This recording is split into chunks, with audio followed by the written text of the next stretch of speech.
Muchísimas gracias a todos por estar, a todas y a todos.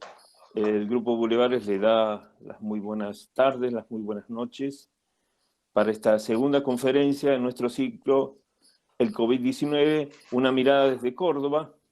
Y esta tarde, esta noche, vamos a tener el placer de escuchar al amigo y al profesor, el doctor Fernando Blanco.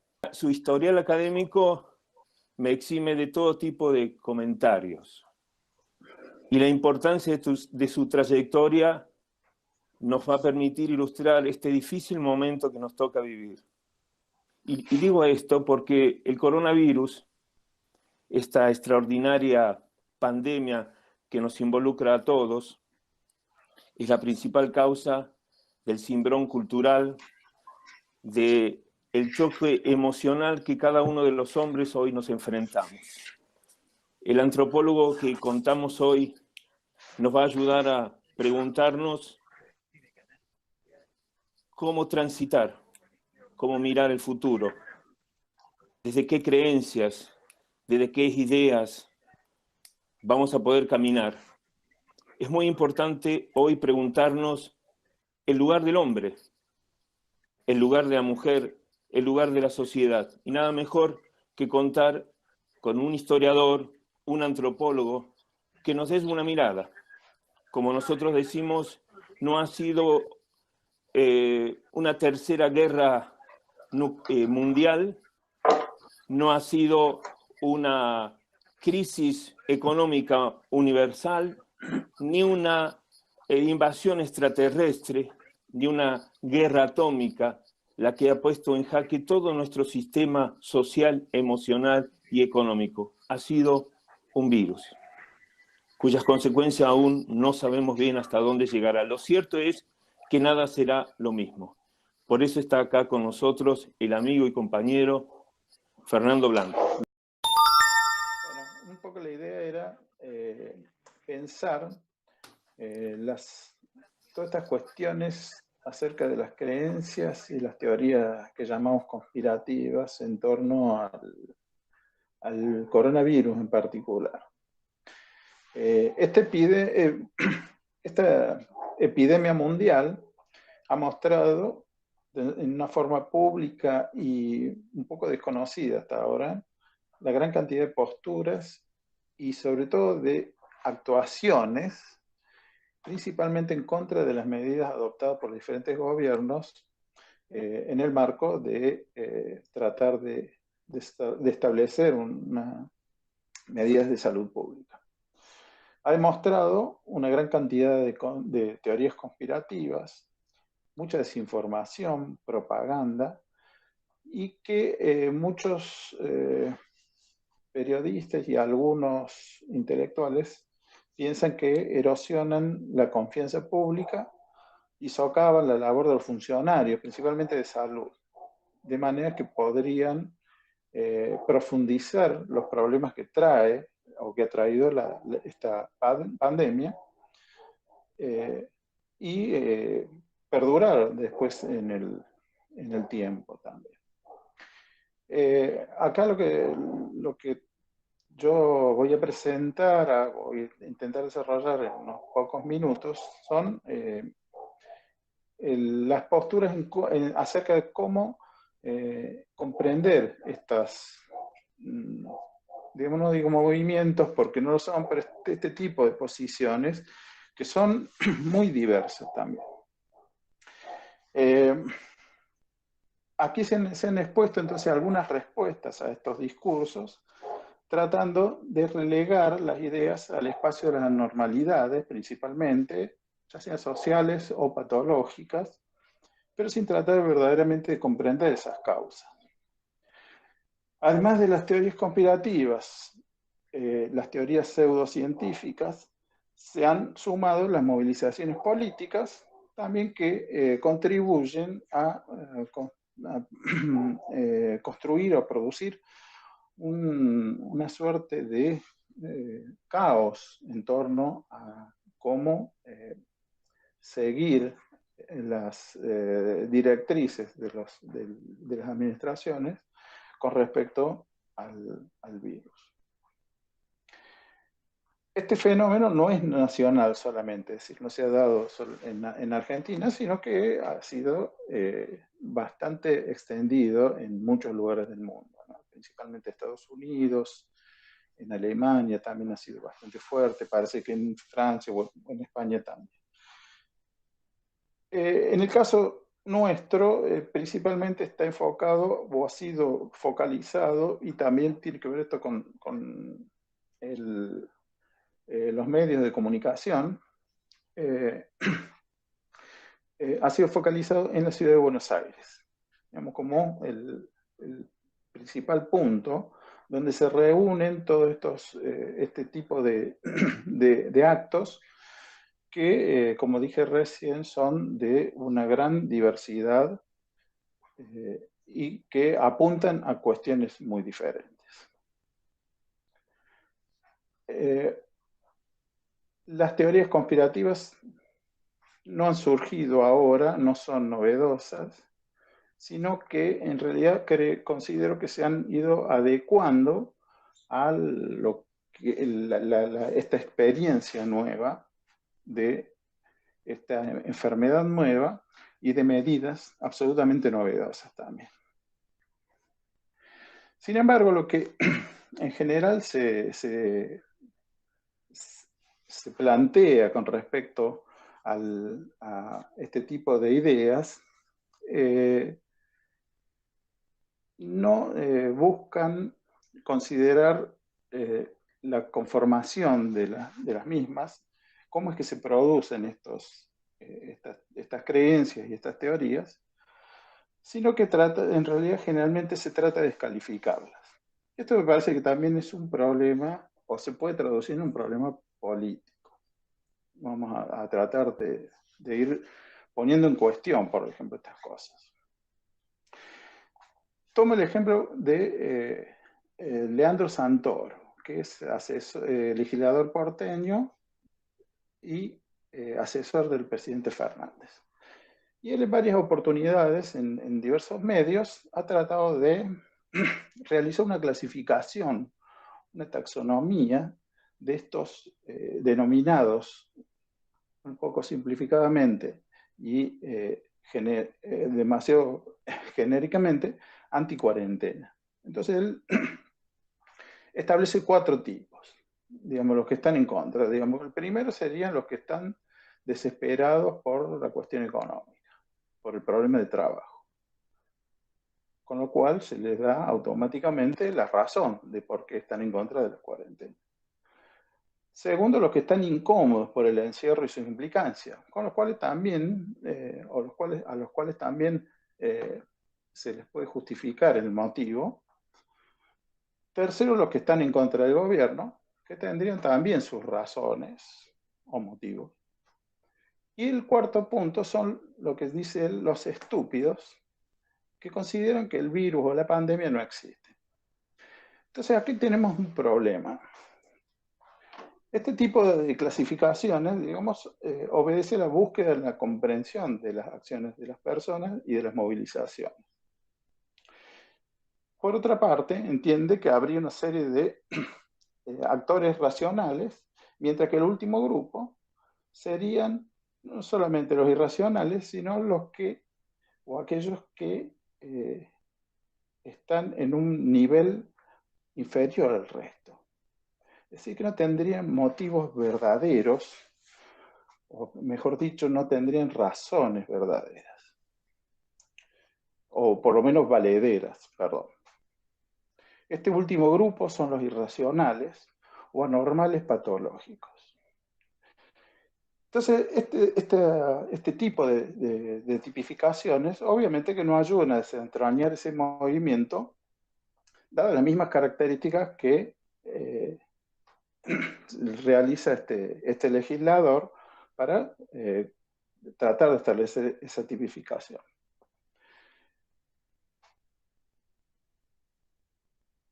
Pero sí hay un tema sí importante, que es el efecto que tienen la conjunción de todos estos sectores en tanto lo veamos como un problema también político y sanitario, por supuesto. Sin embargo, considero que hay un problema en este tipo de caracterizaciones, sobre todo con lo que ese grupo, que es el de los conspiracionistas, los negacionistas, los antivacunas, etcétera, que son prácticamente despreciados o desclasificados de esos sistemas taxonómicos.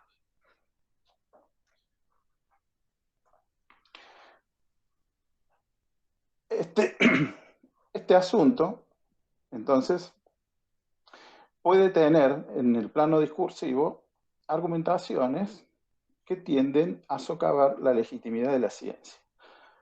Creo que este es uno de los problemas. Es decir, el movimiento, si uno puede ir distinguiendo, entonces, bueno, los que son opositores al gobierno porque lo son. Hay una razón. Pero este problema de este último grupo serían esos que están atacando justamente las bases de la racionalidad que sería estructurante también de nuestra cultura contemporánea.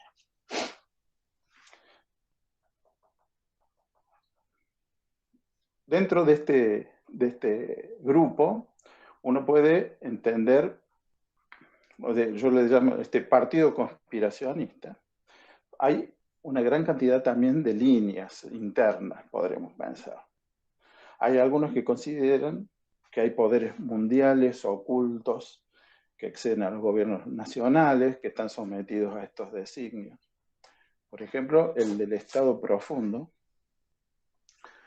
el papel de George Soros y de Bill Gates como figuras emblemáticas de lo que serían las conspiraciones mundiales internacionales,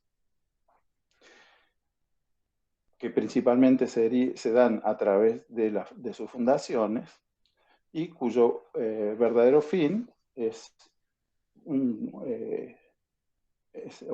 digamos, que el complot tiene como fin controlar la población del mundo.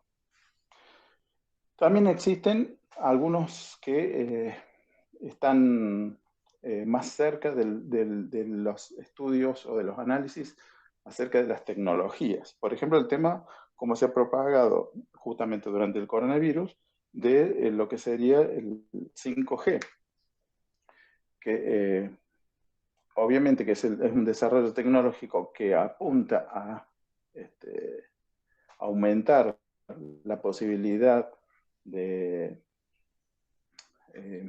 comunicaciones y que se ha tratado como el causante del virus. Y ha llevado a actos en algunos lugares, creo que en Inglaterra ha sido que han destruido algunas torres de 5G. Por supuesto, otras teorías tienen que ver con el origen. Entonces, ¿el origen del virus cuál es? Y ha sido la manipulación de parte de alguna nación, digamos, que puede ser como la producción de armas bacteriológicas o que también apuntan a socavar o el orden mundial actual. Entonces, por ejemplo, están las teorías conspirativas de que fue en China fabricado el virus, o de que en Estados Unidos se ha fabricado y se fue a implantar a China, justamente para desestructurar el orden de estas dos potencias mundiales que están disputándose cierta hegemonía, principalmente en el aspecto comercial. Por otro lado, tenemos quienes niegan el virus, que dicen que no existe y que en realidad es una excusa para la dominación. O que en realidad el virus existe, pero la pandemia no, que la pandemia en realidad es la excusa también para construir un orden que va cercenando libertades, va controlando o ayudando a controlar a las poblaciones, una especie de estas distopías que la ciencia ficción ha desarrollado muy bien desde hace bastante tiempo. Bueno, se podría enumerar una gran cantidad de casos y variantes de estas creencias o teorías. Lo que vemos es que en realidad no son novedosas. Generalmente no surgen espontáneamente, sino que en realidad vienen construyéndose a partir de distintos recursos que nos brinda nuestra propia historia cultural, por ejemplo, lo que llamamos el occidente en el mundo. Para dar una palabra un poco genérica, pero que por lo menos nos sirve para comprender. El asunto aquí entonces es entender cómo se manifiesta, cuáles son estas formas de representaciones sociales, de imaginarios colectivos, que se han ido adecuando al contexto que ha materializado la aparición del COVID-19. Entonces, aquí lo que tendríamos que hacer es renunciar, considero renunciar a la clasificación o desclasificación, como dije antes, de estos o de las personas que asumen estas formas de pensamiento. Entonces, principalmente estuve investigando a ver cómo poder entender estos sistemas de creencia. Y no ha sido objeto de investigación en mucho o en gran medida por parte, por ejemplo, de la antropología, de la historia o de la sociología, pero algunos autores sí se han dedicado un poco a abordar este tema. Principalmente uno de los trabajos que más me ayudó es de un antropólogo francés, Victor Stochkovsky, que tienen publicado varios trabajos, pero uno de ellos aborda un tema muy extraño para nosotros, que es el de las teorías de los astronautas antiguos.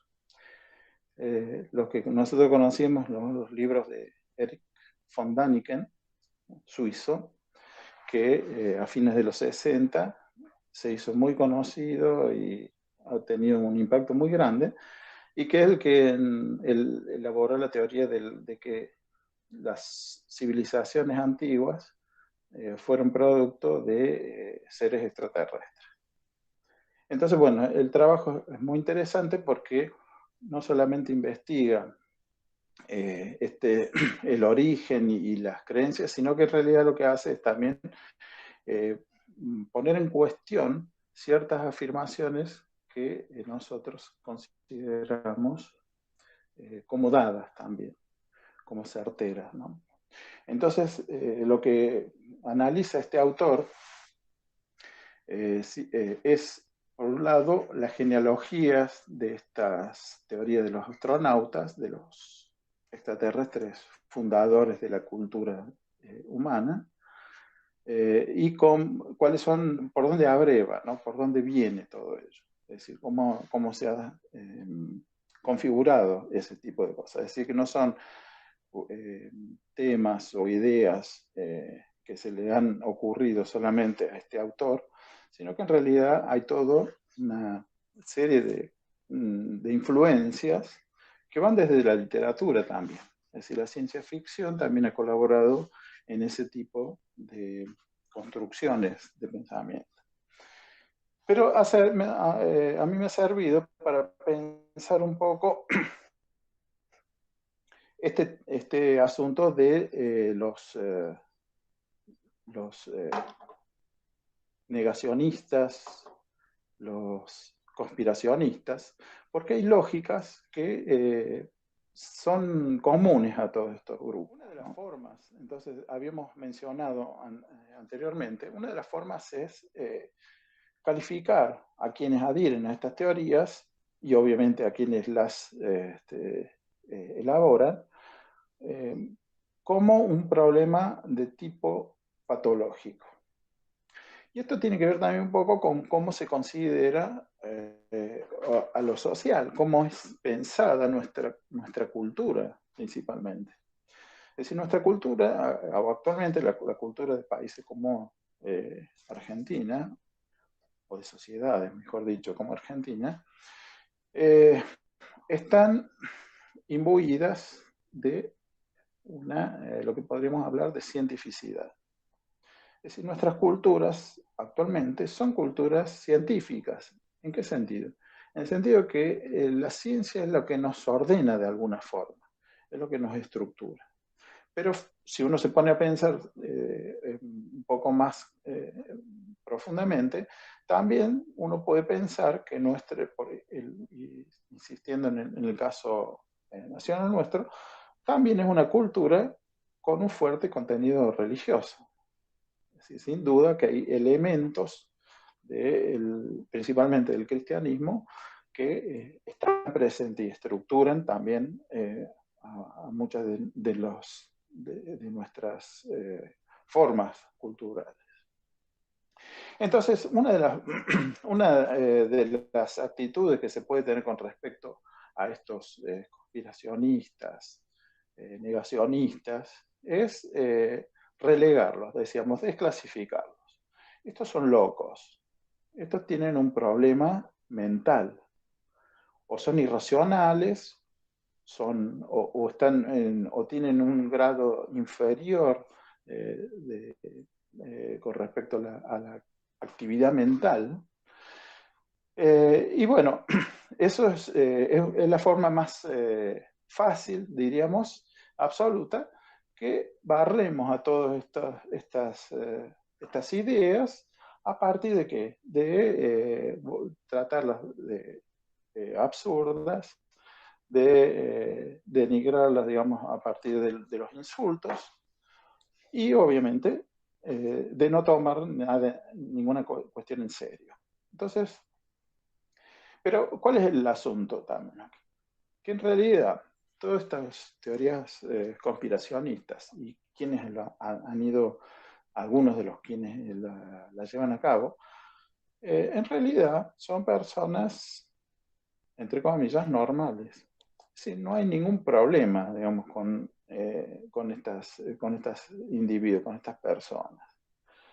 Estos conspiradores, estos creyentes, están lejos de esas imágenes convencionales o caricaturizadas de locos delirantes, cada uno aislados, en celda, inmovilizados con camisa de fuerza, o que no tienen ningún tipo de diálogo también con otros individuos, que sin embargo lo que se puede ver, un poco tomando la analogía de Stochkovsky con lo que serían los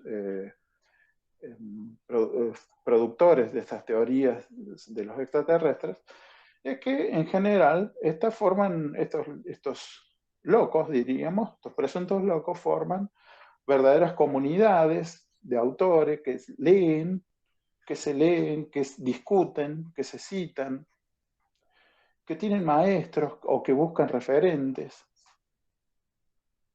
que fundan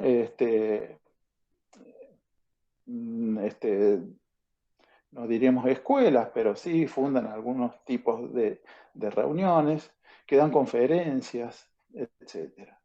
Y en realidad también uno podría agregar, hay muchos de los que consideramos científicos que son parte de este tipo de conglomerado de teorías y de creencias.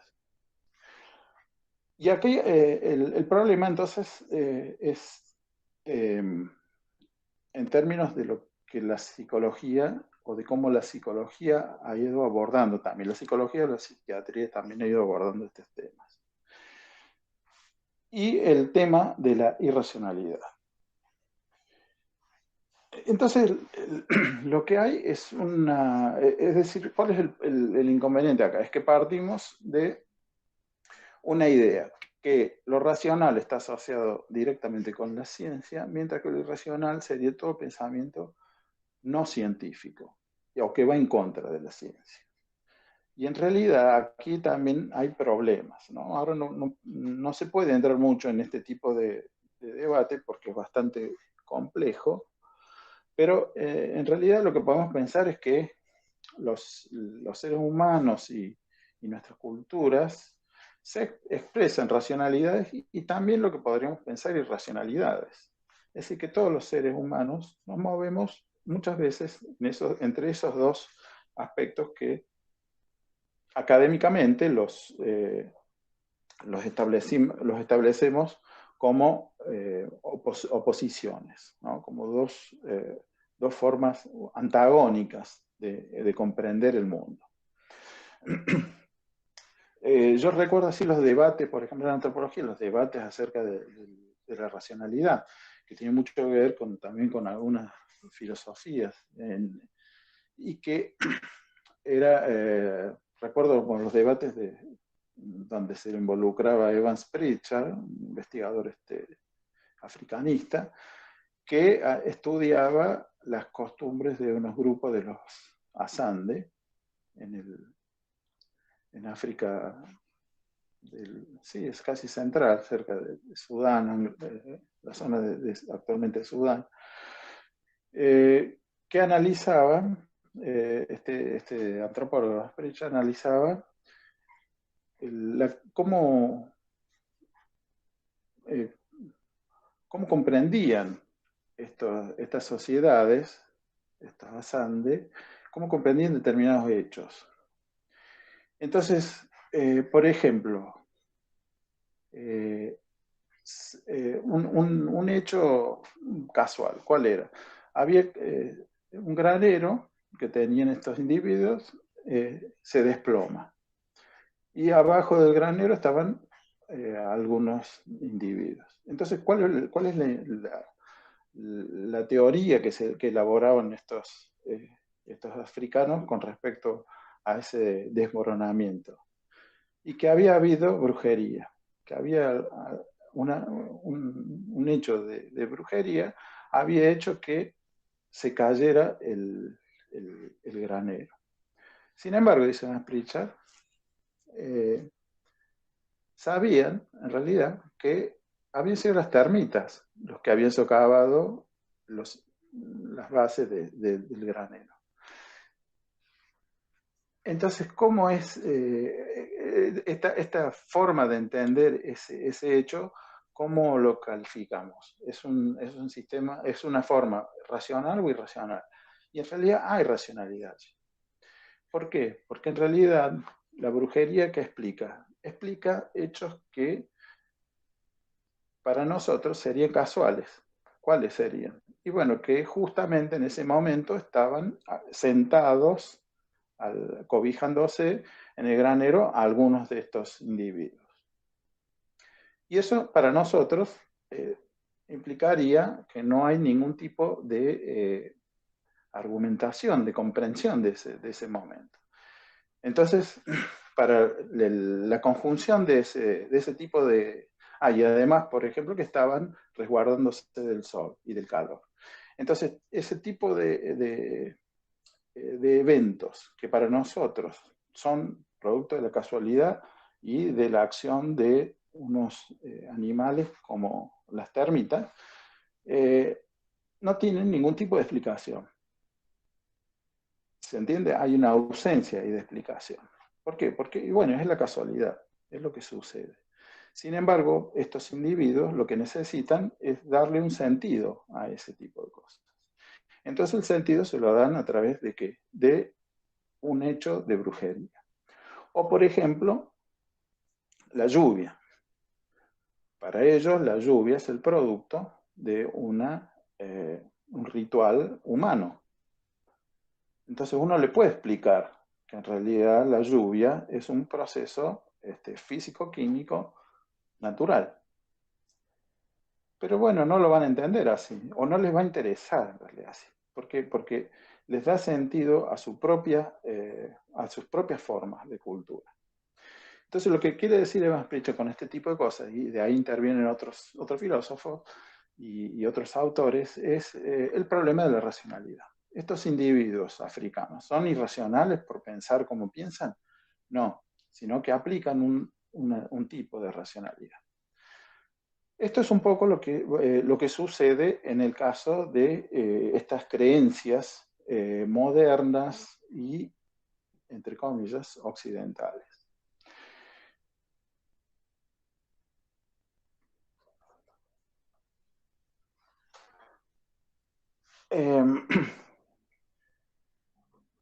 Este tema de la ausencia es uno de los elementos que van a ser tomados por algunos autores para comprender o para analizar cómo funciona la lógica de estas teorías conspiracionistas.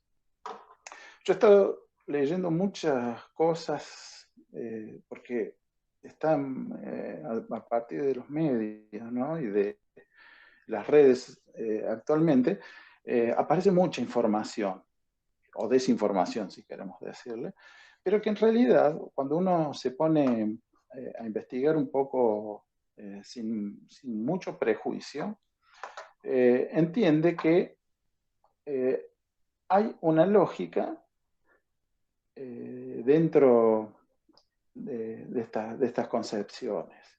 Y muchas veces están asentadas también, están tomadas por conceptos y por discursos que son científicos. El problema, bueno, es un problema también metodológico, ¿no? Lo que va a haber. Otra de las preguntas que nos podemos hacer es por qué algunas teorías tienen éxito y otras no tanto. Es decir, a ver, tal vez algunas de estas teorías conspiracionistas tienen muy escasa repercusión o tienen una validez bastante efímera. Mientras que otras se reproducen y se multiplican. Entonces, este tema es una de las cuestiones también que hay que pensar. ¿Por qué son adoptadas, por qué son seguidas, por qué son difundidas por muchas personas? Volviendo al tema de la racionalidad, lo que podemos pensar es que la racionalidad es justamente una propiedad de los hombres civilizados.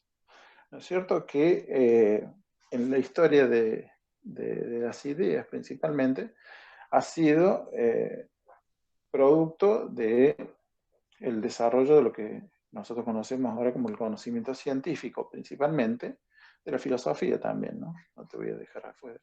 Pero sí, principalmente el conocimiento científico. Entonces, la racionalidad se ha opuesto a qué principalmente? Justamente a la superstición, a las concepciones del mundo que estaban sostenidas en estos discursos de tipo mitológicos, religiosos, que son producto de quiénes y de sociedades que no han alcanzado determinado nivel. Es decir, también la idea de racionalidad se ha conformado dentro de un proceso de construcción de lo que ha sido el Occidente, y el Occidente blanco, ¿no? También. Entonces, por eso, cuando muchas veces se los califica de irracionales, es porque se están utilizando las mismas lógicas que se utilizaban con respecto a las sociedades no europeas, no occidentales, durante gran parte del proceso de mundialización, podríamos decir, desde el siglo XVI en adelante y principalmente del siglo XIX. Acá se me ocurren también otros ejemplos que tienen que ver con la racionalidad y la cientificidad. El tema del racismo. El racismo es un discurso que obviamente que está desactualizado, desacreditado, derrotado desde el punto de vista argumentativo y desde el punto de vista del conocimiento científico. Sin embargo, el racismo sigue existiendo. Y el racismo tiene un origen también científico, o cientificista, si queremos, para no ser tan bondadosos con esto. Pero sin embargo, el racismo surge en una época en que las ciencias se están construyendo también y eso brinda los elementos para producir este tipo de ideologías. Es decir, nosotros a la distancia, claro, el racismo es visto principalmente como un discurso ideológico. Sin embargo, si uno se pone a pensar en el siglo XIX, lo que va a hacer es, o va a ser centro de debates, también dentro de la ciencia, pero también va a tener construcciones que van a ser denominadas científicas de alguna forma. Es decir, que cuando uno se pone a pensar los límites entre lo que es la ciencia y las pseudociencias, nos encontramos con ciertos problemas. Bueno, las explicaciones entonces con respecto a esta irracionalidad tienen que ver con ese aspecto antropológico, ¿no? El de calificarlas en un estadio evolutivo inferior o en asignarles a determinados grupos características atávicas y esenciales, lo cual es más difícil de asignárselas a las teorías conspiracionistas o a estas creencias modernas. Sin embargo, hay un poco de esa lógica que actúa en tanto en la búsqueda de la comprensión de estas actividades. La explicación, por ejemplo, psiquiátrica de las creencias paranormales se basan en antiguos juicios acerca de la religión. Entonces, muchos de los filósofos planteaban, sobre todo el periodo iluminista, colocaban a la religión como un problema patológico, por ejemplo.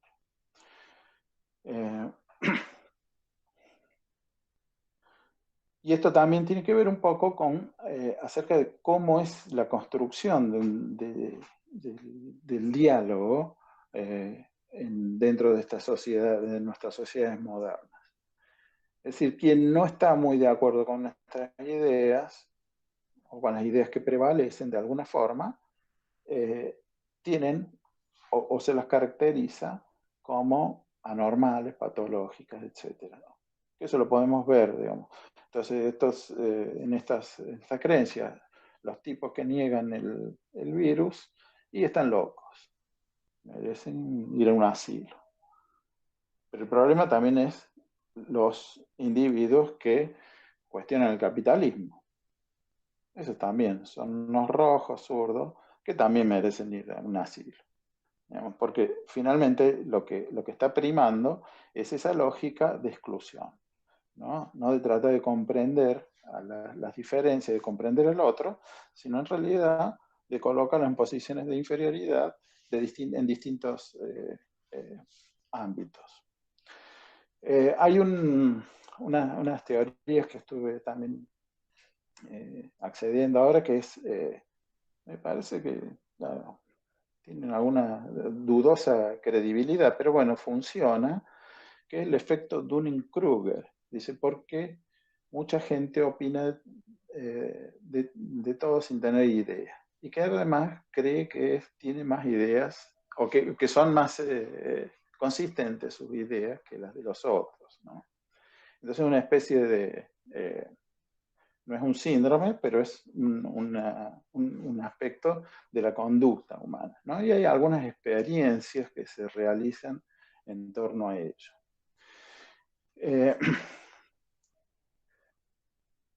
Esto también entonces está asociado a cómo se comprende o cómo se caratulan a estos otros individuos. Entonces, la gente que plantea que la Organización Mundial, por ejemplo, ¿no? La Organización Mundial de la Salud en realidad no obedece, perdón, mejor dicho, que las directrices de la Organización Mundial de la Salud no obedecen en realidad a una cuestión científica o médica, sino que en realidad obedecen a qué?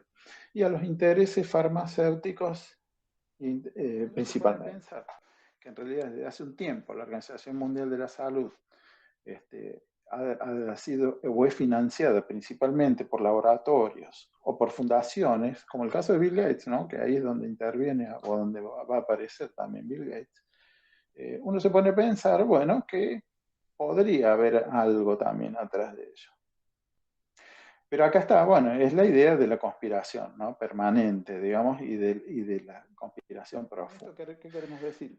Que en realidad no hay tanta ignorancia con respecto a ese tipo de elementos. Es decir, otro, por ejemplo, es el caso de los antivacunas, ¿no? Que están asociados a lo que es ahora el tema del coronavirus y que están un poco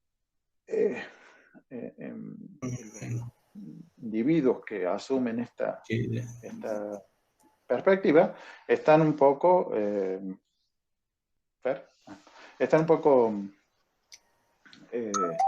contradicción. ¿Por qué? Porque sabemos que, o probablemente, este virus solamente va a ser controlado cuando se consigan las vacunas. Y sin embargo, entonces hay una gran cantidad de individuos que están en contra de la vacunación.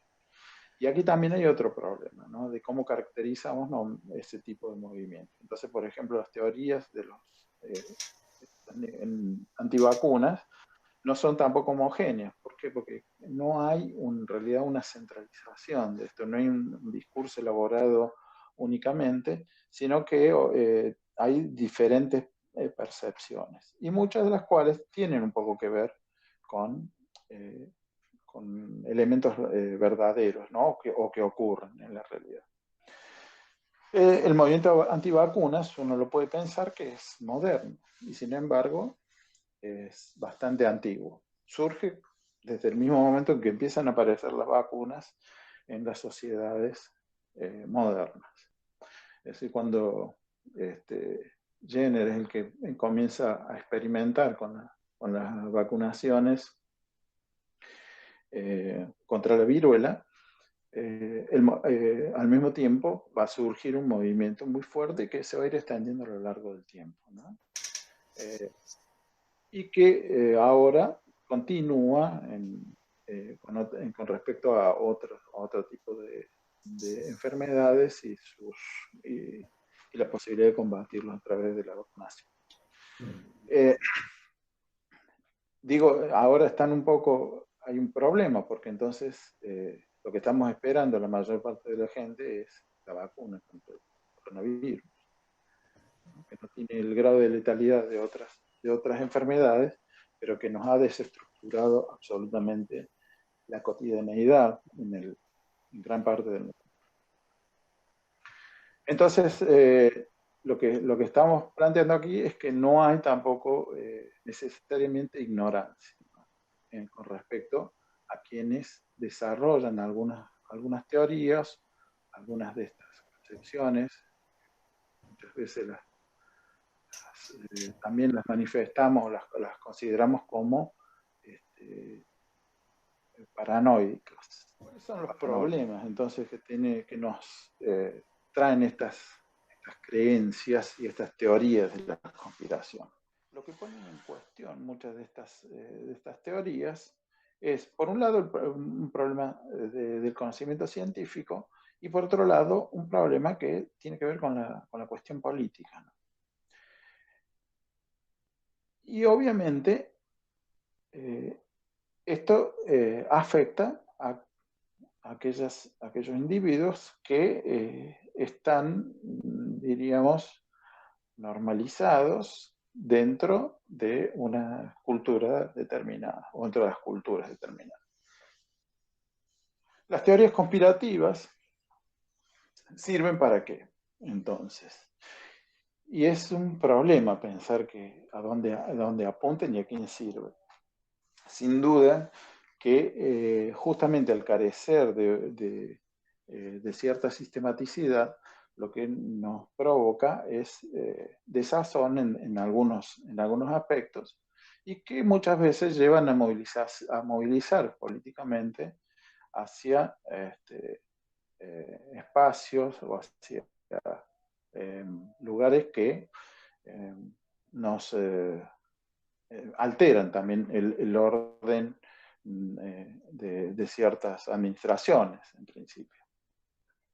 Las teorías conspirativas, por ejemplo, actualmente con el tema del coronavirus, han provocado la confluencia extraordinariamente contradictoria de posturas que son, por ejemplo, anticapitalistas, que son, o podríamos calificar algunas de primitivistas, ¿no? Este retorno a la supuesta naturaleza, con individuos que apoyan, por ejemplo, en el caso de Estados Unidos, ¿no?, a Donald Trump.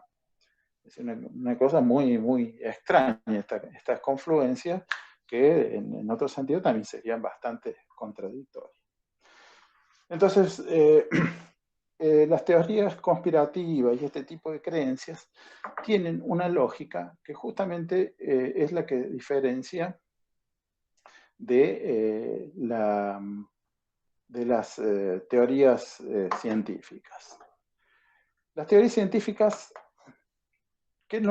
o por lo menos en la actualidad, nosotros comprendemos las teorías científicas en qué forma, en que nos dan cierto tipo de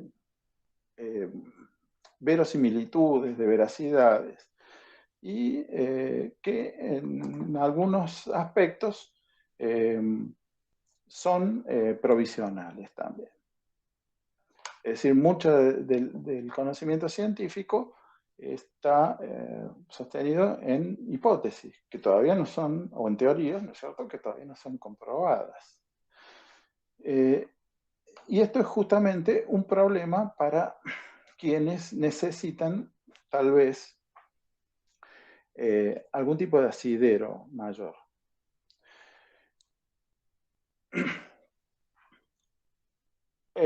Toda teoría conspirativa, entonces, ¿qué sería? Una construcción que puede tener fundadas certezas, pero que tienen una lógica, o que muestran una lógica que no es, podríamos pensar que no permite la apertura de ese conocimiento, sino que en realidad, ¿cuál es? Que hay un sesgamiento de algunos aspectos que permiten justamente refrendar los postulados de esta teoría. En general, digamos, las creencias son o tienden a ser cerradas, es decir, justamente lo que las diferencia de lo que sería un conocimiento científico. Es lo que pasa con, por ejemplo, el tema de volviendo al ejemplo de los antivacunas. Para los antivacunas, ¿cuál es el problema de las vacunas? En general, ¿no? Porque ahí también decíamos diferentes perspectivas. En general, la vacuna es que no sanan, sino que en realidad provocan problemas. Y que en realidad, bueno, ahí entran algunas otras perspectivas conspiracionistas, ¿cuáles? Y que en realidad son el producto de la industria farmacéutica, de los laboratorios, que con eso lo que hacen es, el problema de ganar dinero. Conocimientos pseudocientíficos es que en realidad toman las conjeturas como evidencia, ¿no? Entonces lo que no admiten es otras posibilidades que brindaría un tipo de pensamiento un poco más laxo, ¿no?, si se quiere. No, para no hablar de dogmatismo, porque muchas veces en la ciencia también existe el dogmatismo. Pero dice, como decía, creo que es Stokowski, dice, lo que más se opone al conocimiento no es la ignorancia, sino la certeza de saber. La sensación de haber penetrado en los últimos secretos de la marcha mundial es la más aterradora de las convicciones. Entonces, justamente lo que da este tipo de de pensamiento, ¿no? Dan certeza. ¿Qué pensás vos respecto de la construcción de verdad o de la construcción de sentido que se logra finalmente a partir de la interacción de todos estos actores, Estado, comunidad científica, medios de comunicación y saber popular?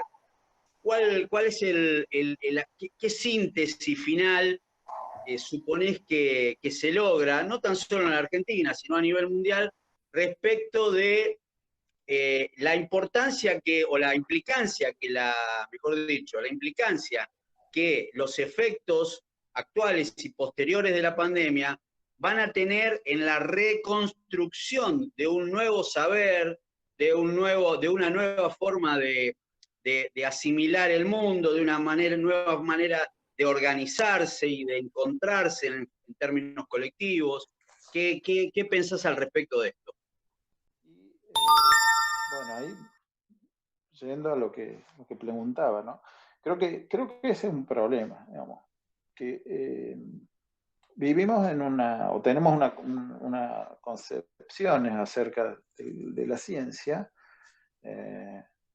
demasiado absolutas a veces, ¿no? Entonces, en general, nosotros no somos científicos, la mayoría de las veces. O sea, algunos hacemos algo que se parece o que se acerca a la ciencia. Pero en general, la mayoría de las personas no son científicos.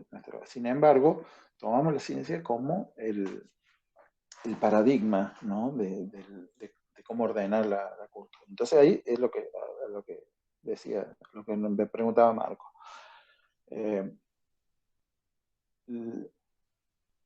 Nosotros creemos en una ciencia en términos absolutos y certeros, y resulta que en algunos momentos como estos críticos que estamos viviendo, ¿qué se nos aparece?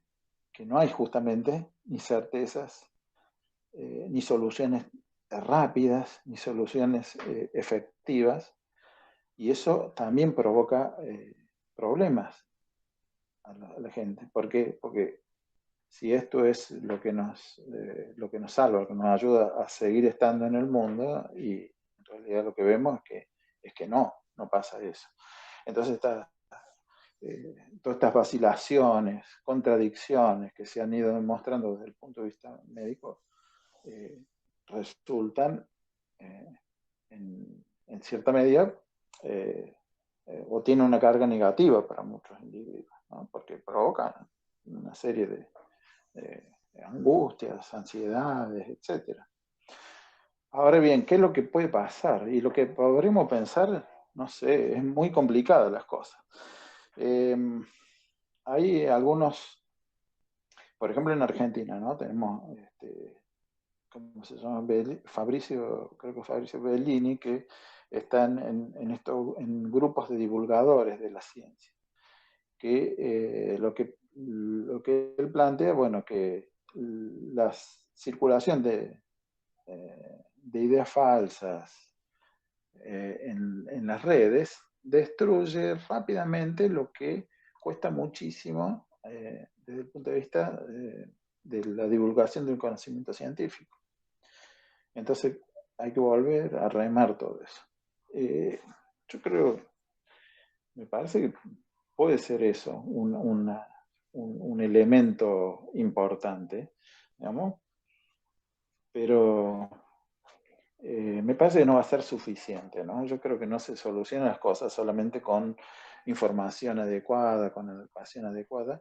Además, dado las formas de comunicación que tenemos actualmente, ¿no? Es muy increíble, ¿no? Como cuando uno se pone a analizar cuáles son las argumentaciones, por ejemplo, con respecto a este tipo de cosas, vemos que resulta realmente complicado, ¿no? Convencer. ¿Por qué? Bueno, porque este tipo de teorías conspiracionistas, por ejemplo, o creencias, para quienes las asumen, provocan o ayudan, digamos, a tener cierta solidez, ¿no? Desde el punto de vista del estar en el mundo. Entonces lo que plantea Marco es un problema mundial, porque además hay otras cuestiones, ¿no?, que han aparecido, que no es un problema de gente común versus los conocedores, los poseedores de las verdades, etcétera, o las autoridades, sino que en realidad está todo mezclado. Es decir, he leído un montón de médicos que planteaban que, por ejemplo, el virus el COVID no existe. Médicos. Es impresionante cuando uno se pone a investigar. O de que en realidad, bueno, las teorías del aislamiento no eran importantes, o que era una locura las cuarentenas. Y bueno, entonces eso obviamente que implica que hay una diversidad de posturas, aún dentro de lo que es, digamos, saliendo del campo de estos conspiracionistas y creyentes, digamos, que hacen todo mucho más caótico, ¿no? Entonces, y además colabora con cierta deslegitimación también del discurso científico. Y obviamente que eso también tiene cuestiones, eso se traslada al aspecto político. Digamos, lo que Marco plantea es algo que yo no puedo responder, ¿no? Porque me parece que eso nos excede en mucho, ¿no? A mucha gente. Vos tenés medios informativos. Veamos el caso argentino, ¿no? Medios de comunicación que, por cuestiones de lo que sea, y bueno, están en contra de las políticas públicas de salud con respecto a la pandemia. Entonces tenés aprovechamientos de algunos sectores de la oposición. Es muy complejo, me parece, como para poder resolver en una medida. Lo que yo quería proponer con esto es un poco tratar de entender a la gente. Y me parece que políticamente, si uno acusa a toda esta gente de ser irracionales, estúpidos, ignorantes, y me parece que no estamos tampoco pensando estratégicamente, políticamente, porque lo que necesitamos, digo, ahora hablando desde una militancia, digamos, lo que uno necesita es que la gente acompañe a ciertos proyectos. La cuestión es mostrar y convencer, digamos, políticamente a la mayoría de la gente para que siga, para que nos siga. Entonces, bueno, me parece que las actitudes despreciativas, digamos, manifiestan una política que no está buena, que me parece que puede ser un poco perjudicial para nosotros. En realidad lo que intentaba era abrir un debate sabiendo de antemano que no es una pregunta que tenga pretensiones de ser cerrada, sobre todo porque lo que vos venís planteando, digamos, muestra más justamente más interrogantes nuevos, novedosos, y también estamos en un momento donde muchas certezas pontificadas históricamente van cayendo. Seguramente la comunidad científica, la sociedad política, aquellos que tienen que ver con la construcción, digamos, del sentido social, los medios, la escuela, la universidad, las religiones, ¿por qué no? Yo comparto con vos en esto que no se trata acá de tratar a nadie digamos, desde un lugar de demérito ni de disvalor. Al contrario, yo creo que estamos en un momento donde hay una horizontalización de las certezas, y esa horizontalización de las certezas significa un gran desafío. Un gran desafío para quienes hacen ciencia, pero también un gran desafío para quienes tienen la responsabilidad de conducir políticamente, y también un gran desafío para la sociedad en su conjunto, para reinterpretar para resignificar aquellas cuestiones que tienen que ver con el saber, para desmistificar cuestiones de saber que han sido de alguna manera sobreestimadas en los últimos 50, 60 o 70 años en el mundo, a mano de saberes que eran ancestrales y que se fueron perdiendo. Me parece que por ahí un poco, ¿no?, circula esta cuestión. Abonando un poco lo que están diciendo ustedes, primero me parece muy interesante como aporte conceptual que has hecho, porque he estado tomando nota de algunas cosas que parecen interesantes. A ver, como esto, que parece hoy ser que la verdadera dogmática hoy es la ciencia.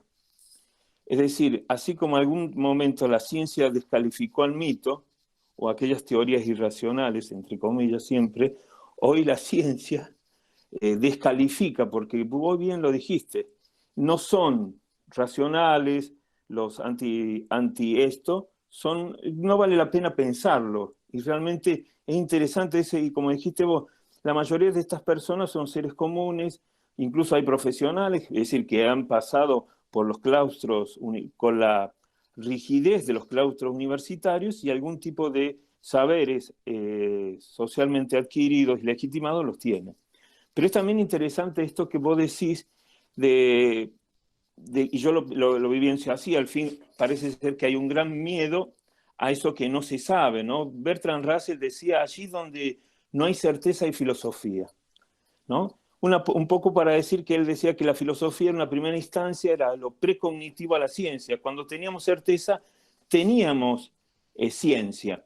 El tema es que la ciencia, como vos bien dijiste, el famoso debate Popper-Adorno, o con lo que sostenía Popper, esto de la ciencia en realidad es una búsqueda de la verdad y no la verdad, porque clausuraría a la ciencia.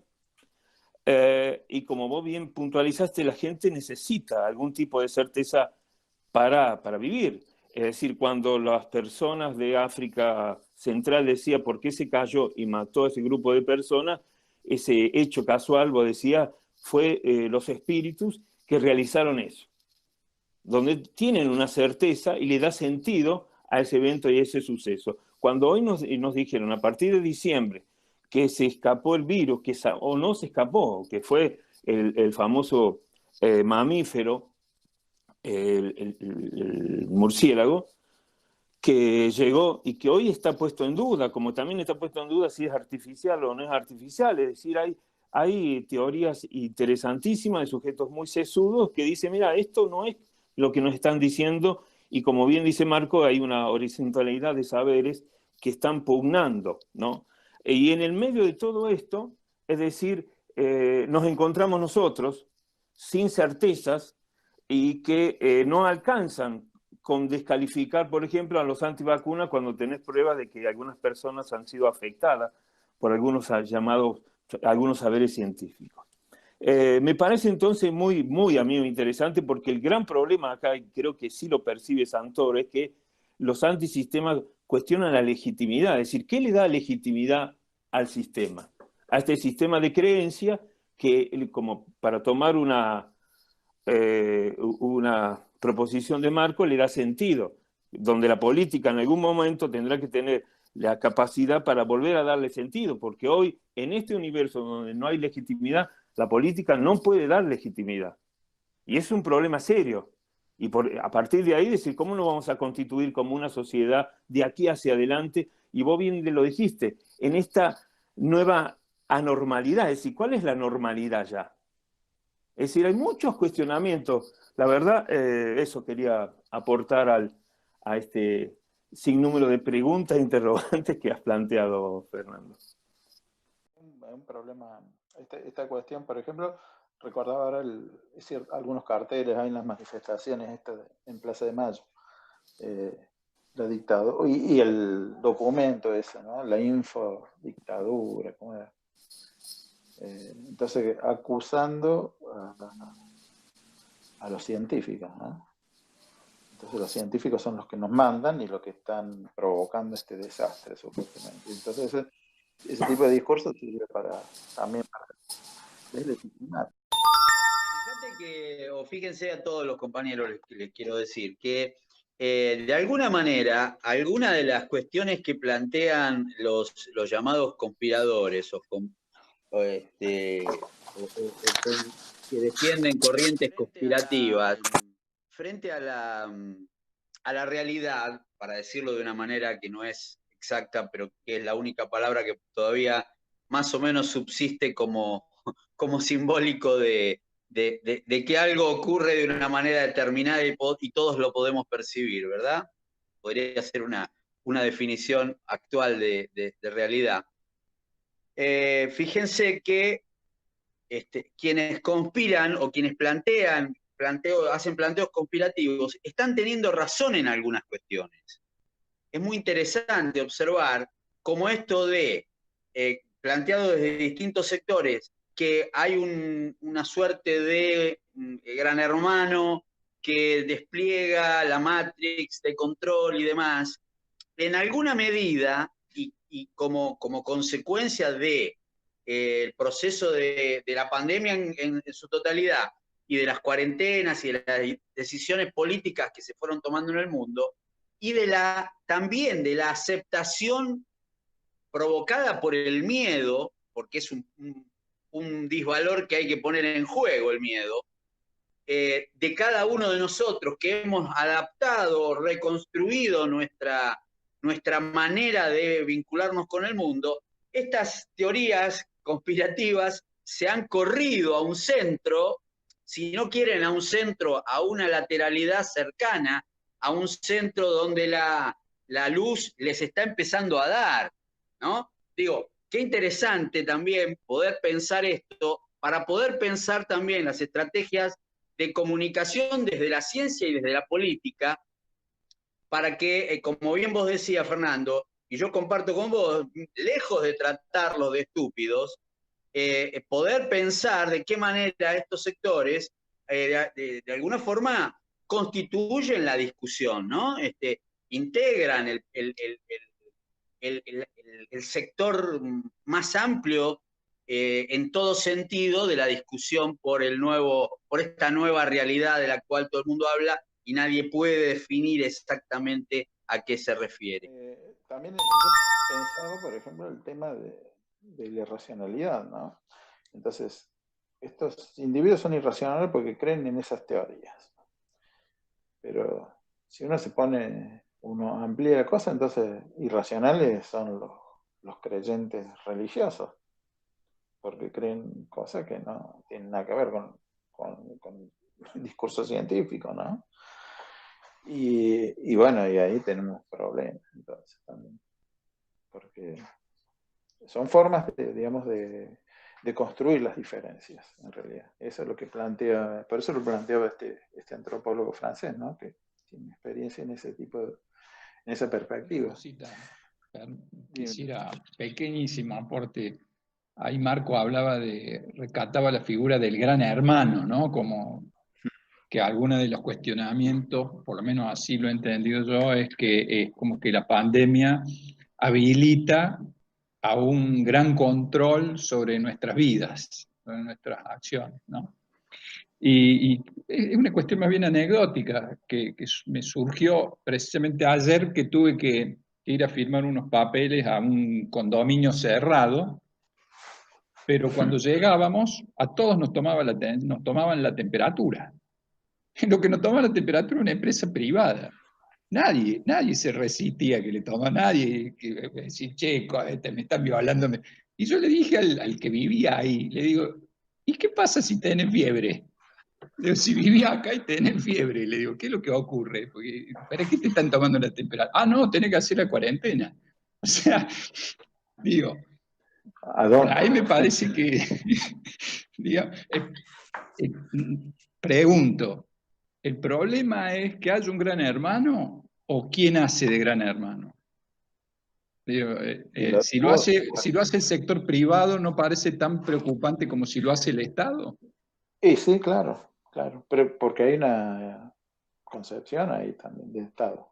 Me acuerdo, por ejemplo, cuando fue lo de la aplicación que sacó el gobierno nacional, que empezaron, no, que no.